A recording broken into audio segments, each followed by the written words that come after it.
Hi, Mike Anderson here, wanting to give you some information about an uncontested divorce case in the state of Utah. So I was asked the question, how does an uncontested divorce case work in Utah? And so I've outlined here for you the 7 steps of an uncontested divorce case.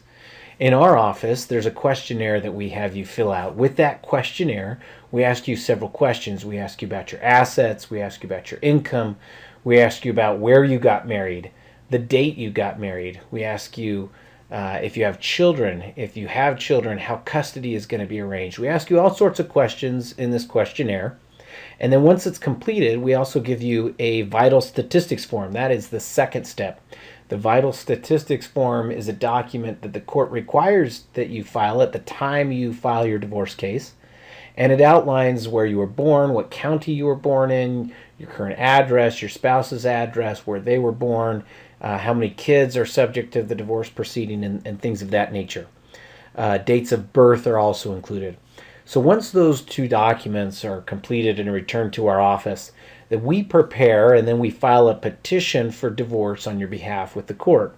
Now, once that petition is filed, the next step is that the service is effectuated. This means that a copy of the petition that's been filed and a summons that is issued by either us, or if you're doing it on your own, it's by the court. The summons and the petition are then served, meaning hand delivered, by either a constable, a process server, or someone who is not a party to the case and is 18 years or older and is a disinterested party.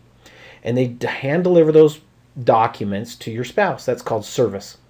And then once that happens, if this is an uncontested case, meaning you and your spouse agree on everything of how the terms of everything's going to be divided, etc., then they either don't file an answer, which means they default, or they file a document with the court saying they consent to everything that's outlined in the petition for divorce.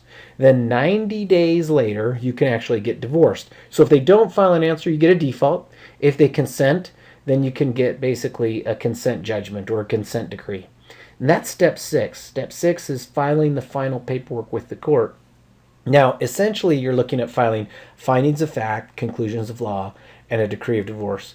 There are other documents that go with that, such as an affidavit of jurisdiction and grounds for divorce. If there's child support in place, you also have to file either financial affidavits or financial declarations. Then, of course, is the last step, which is step 7. The judge signs the findings of fact, conclusions of law, and the decree of divorce. Once the judge signs those, there's another document that's called a notice of entry of decree of divorce.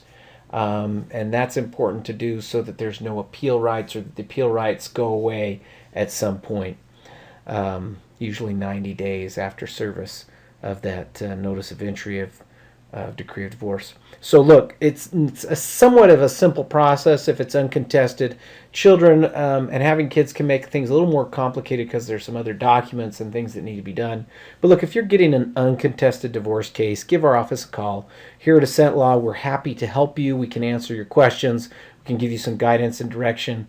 Our office, 801-676-5507. Again, 801-676-5507. We look forward to helping you with your uncontested divorce case in Utah. Thanks for watching.